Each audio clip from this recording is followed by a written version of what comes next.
Mobile ফুটেজে দেখা যায় এক ব্যক্তি ঠাকুরগাঁও জেলা প্রশাসকের কার্যালয়ের 3 তলা ভবনের দোতলায় একটি বেলচা দিয়ে কার্যালয়ের এক প্রান্ত থেকে আরেক প্রান্তের সব জানালা দরজা ভাঙচুর করেন।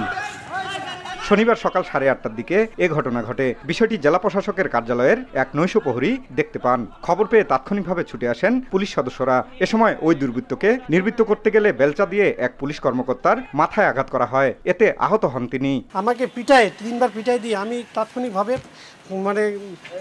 একাই সামলাতে না পারে আমি পুলিশকে খবর দিছি। দেখি যে শব্দ হচ্ছে উপরে, প্রচন্ড শব্দ। সে তার হাতে থাকা বেলচা দিয়ে আমাকে সে আহত করে। দিনে দুপুরে এইভাবে হামলা করে এতগুলো গ্লাস ভাঙলো, এটা আসলে মানুষের মনে একটা আতঙ্কিত একটা বিরাজ করছে আমাদের মনে। এটা একটা স্পর্শকাতর জায়গা। আমি মনে করি যে যেই ভাঙচুর করুক এটা আইনের আওতায় আনা জরুরি।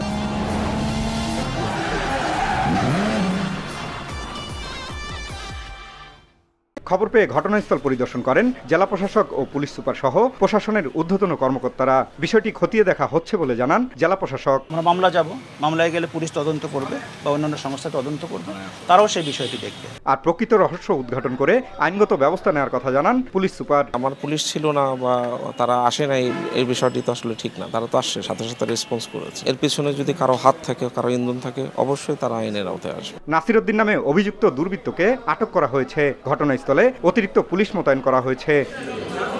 জিয়াউর রহমান বকুল, সময় সংবাদ, ঠাকুরগাঁও।